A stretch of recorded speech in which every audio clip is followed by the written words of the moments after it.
আসসালামু আলাইকুম প্রিয় দর্শক। আজকের এই ভিডিওতে আমি আলোচনা করব যে কিভাবে হজরত ইসমাইল আলাইসাল্লাম এর পায়ের আঙ্গুলে জমজম কূপ সৃষ্টি হয়েছিল এবং মক্কার মরুভূমিতে কিভাবে জনবসতি গড়ে উঠেছিল। এ সম্পর্কে সত্য বিস্ময়কর ঘটনা যা শুনলে আপনাদের মন ছুঁয়ে যাবে ইনশাআল্লাহ। তাই অনুরোধ রইল ভিডিওটি সম্পূর্ণ দেখার জন্য। হজরত ইব্রাহিম আলাইসাল্লাম এর দুইজন স্ত্রী ছিলেন। একজনের নাম সালা এবং অপরজনের নাম হাজিরা আলাইহিসসালাম।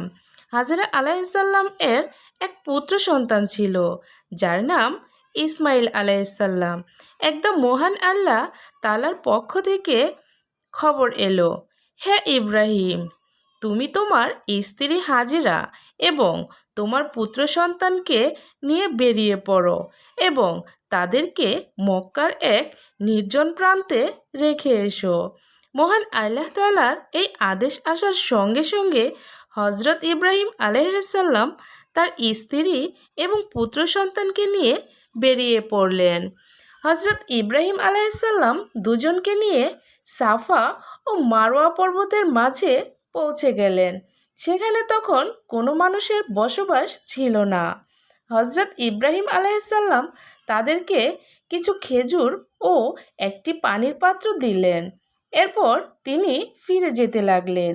হজরত হাজিরা আলাইহিসসালাম ইব্রাহিম আলাইহিসসালাম এর হাত ধরে বলল, আপনি আমাদেরকে এভাবে ফেলে কোথায় যাচ্ছেন? এখানে না আছে কোনো খাবার, না আছে কোনো থাকার জায়গা। আমরা এখানে কিভাবে থাকব? হাজিরা আলাইহিসসালাম এর কথা শুনে ইব্রাহিম আলাইহিসসালাম চুপচাপ ছিলেন। হজরত হাজিরা আলাইহিসসালাম বারবার জিজ্ঞেস করতে লাগলেন, কিন্তু ইব্রাহিম আলাইহিসসালাম তারপরও চুপচাপ ছিলেন। এরপর হজরত হাজিরা আলাইহিসসালাম জিজ্ঞাসা করলেন, এটা কি মহান আল্লাহ তাআলার হুকুম? তখন ইব্রাহিম আলাইহিসসালাম, হ্যাঁ, এটা আল্লাহ তাআলার হুকুম। তখন হাজিরা আলাইহিসসালাম বললেন, এটা যদি আল্লাহ তাআলার হুকুম হয়ে থাকে তাহলে তিনি আমাদের নিশ্চিত হেফাজত করবেন। এরপর ইব্রাহিম আলাইহিসসালাম সেখান থেকে চলে আসলেন আর তিনি মহান আল্লাহর কাছে দোয়া করলেন, হে মহান আল্লাহ রাব্বুল আলামিন, এখানে না আছে কোনো খাবার, না আছে কোনো পান করার মতো কিছু। আমি আমার পুত্র ইসমাইল ও স্ত্রী হাজেরাকে সেখানে রেখে এসেছি সম্পূর্ণ আপনার উপর ভরসা করে। হে আমার মহান আল্লাহ তাআলা, সেখানে তাদের খাবার ও পানির ব্যবস্থা করে দিন যাতে তারা আপনার শুকরিয়া আদায় করতে পারে। হজরত হাজিরার কাছে থাকা পানি এবং খেজুর যখন শেষ হয়ে গেল তখন শিশু ইসমাইল ক্ষুধা এবং পিপাসার জ্বালায় কান্না শুরু করলেন।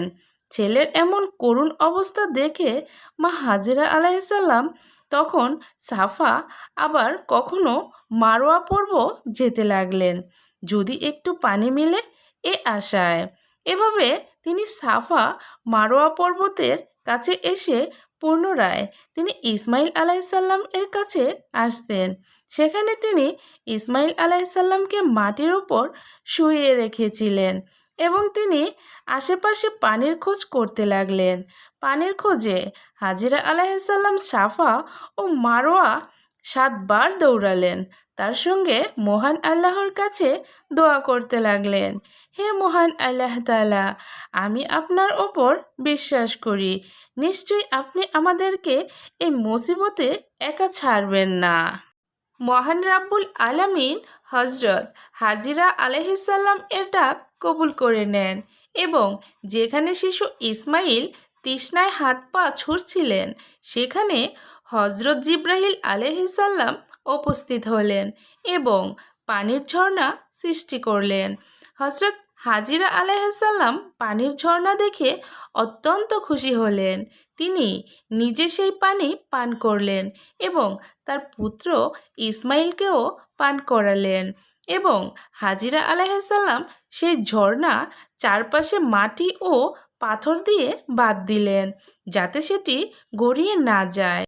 তখন হজরত জিব্রাইল আলাইহিসসালাম হজরত হাজিরা আলাইহিসসালামকে বললেন, আপনি ভয় পাবেন না, খুব তাড়াতাড়ি আপনার স্বামী ইব্রাহিম ও আপনার পুত্র ইসমাইলকে দিয়ে কাবাগর নির্মাণ করাবেন এবং এটি সমুদ্র দুনিয়ার মানুষের ইবাদতের কেন্দ্র হবে।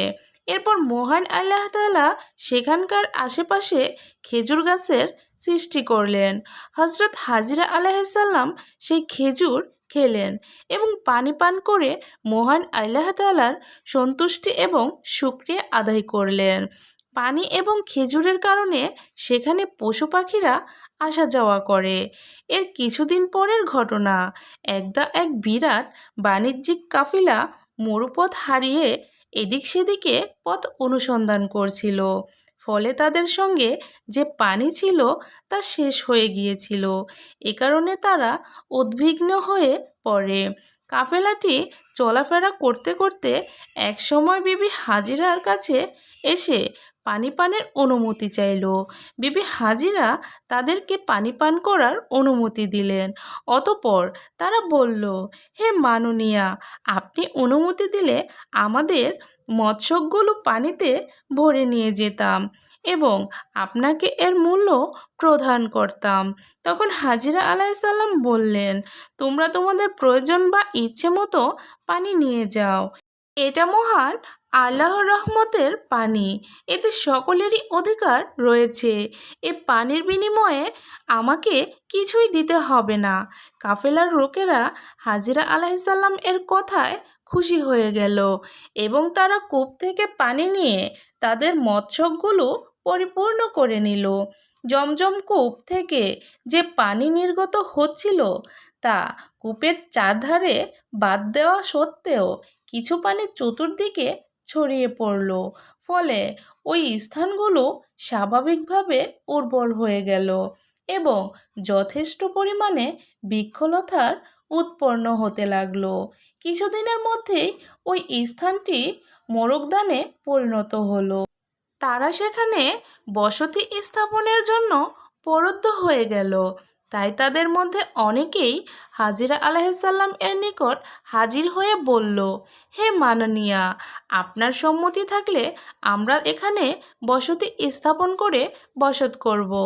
এখানকার জমি খুবই উর্বর, এ জমিতে চাষাবাদ করব এবং এখানে যে ফসল উৎপাদন হবে তার 1/4 আমরা আপনাকে প্রদান করব আর আমাদের এই উপকারের জন্য আপনাকে উত্তম বাসগৃহ নির্মাণ করে দেব। এ বিষয়ে আমরা আপনাকে আরও প্রতিশ্রুতি দিচ্ছি যে যদি অনুগ্রহ করে আপনি আমাদের এই প্রস্তাবে রাজি হন, তাহলে আমরা এখানে যা কিছুই করি না কেন সব কিছুতেই আপনার অনুমতি ও উপদেশ গ্রহণ করব আর আপনার অনুমতি ছাড়া আমরা কখনোই কিছু করব না এবং আপনাকে আমাদের মায়ের মতো মান্য করে চলব। বিবি হাজিরা তাদের এই প্রস্তাবে আনন্দের সঙ্গে রাজি হলেন এবং এ ধরনের কাজ করার অনুমতি প্রদান করলেন। বিবি হাজিরার অনুমতি লাভ করে তারা সেখানে ঘরবাড়ি নির্মাণ করে বসবাস শুরু করলো এবং সেখানকার জমিতে চাষাবাদ শুরু করলো। চাষাবাদের ফলন উৎপন্ন শস্য এবং ফসলের 1/4 তারা হাজিরা আলাইহিসসালামকে প্রদান করত। সর্বোপরি তারা বিবি হাজিরার জন্য পাহাড় থেকে পাথর এনে সুন্দর একটি বাড়ি নির্মাণ করে দেন আর তারা বিবি হাজিরাকে অত্যন্ত সম্মান ও মর্যাদা প্রদান করতে লাগলো। সেখানকার জমি উর্বর ছিল বিধায় অল্প দিনের মধ্যেই সেখানে ফলমূল এবং শস্য উৎপন্ন হতে লাগলো। এ খবর চারদিকে প্রচারিত হওয়ার পর বিদেশের ব্যবসায়ীগণ এখানে ক্রয় বিক্রয় করতে আসতে শুরু করলো। ইতিমধ্যে সেখানকার অধিবাসী সংখ্যা বৃদ্ধি পাওয়ায় নানা প্রকার বিদেশি পণ্য বিক্রয়ের উদ্দেশ্যে আমদানি হতে লাগলো। এভাবে ক্রমান্বয়ে এই শহরটি পবিত্র ও বিখ্যাত নগরী নামে পরিচিত হয়ে গেল। তখনকার মানুষ বালতি বা মশকের মাধ্যমে কূপ থেকে পানি তুলত। এখন মানুষ মেশিনের সাহায্যে জমজম কূপের পানি উত্তোলন করে। এবং বড় বড় ড্রামের সাহায্যে সে পানি মসজিদের নবমী পর্যন্ত পৌঁছে যায়। এখন জমজম কূপের ঝর্ণা কাবা থেকে মাত্র ৩১ কিলোমিটার দূরে। সাফা মারোয়া পর্বতকে কেটে ছোট করা হয়েছে, আর এর চারপাশে মিশার দেয়াল তৈরি করা হয়েছে যাতে এর ওপরে কেউ উঠতে না পারে, কারণ পূর্বে মানুষ এর ওপরে উঠে যেত। বর্তমানে সাফা এবং মারোয়ার মাঝে একটি রাস্তা করা হয়েছে, সেখানে দিয়ে হজরত হাজিরা আলাইহিসসালাম দৌড়ে হজরত ইসমাইল আলাইহিসসালামের কাছে আসতেন। এ কারণে এখানে সবাই দৌড়ে দৌড়ে যায়। সাফা এবং মারোয়াতে দুটি রাস্তা, একটি রাস্তা বৃদ্ধদের জন্য যাতে তারা তাদের হুইল চেয়ার বা ইলেকট্রিক কার ব্যবহার করে তাদের 7 চক্র পূরণ করতে পারে। জমজম কুয়ায় বর্তমানে দুটি মোটর লাগানো, একটি পপ 1 এবং অপরটি পপ 2, পালা করে 24 ঘন্টা একটি মোটর এবং 24 ঘন্টা অন্যটি চলে। কিন্তু আজ পর্যন্ত এই জমজম কূপের পানি শেষ হয়নি। এটি মহান আল্লাহ তাআলার একটি অপরিসীম কুদরত। প্রিয় দর্শক, কেমন লাগলো আজকের ভিডিওটি? যদি ভালো লাগে একটি লাইক দিন, আর চ্যানেলটি সাবস্ক্রাইব করে পাশে থাকা বেল আইকনটি ক্লিক করে রাখুন। এতে করে আমি ইসলামিকমূলক ভিডিও আপলোড করার সঙ্গে সঙ্গে নোটিফিকেশন চলে যাবে আপনাদের কাছে। আপনাদের মূল্যবান সময় দিয়ে ভিডিওটি শোনার জন্য অসংখ্য ধন্যবাদ। দেখা হবে পরের কোনো ভিডিওতে। এ পর্যন্ত ভালো থাকুন, সুস্থ থাকুন। আল্লাহ হাফেজ।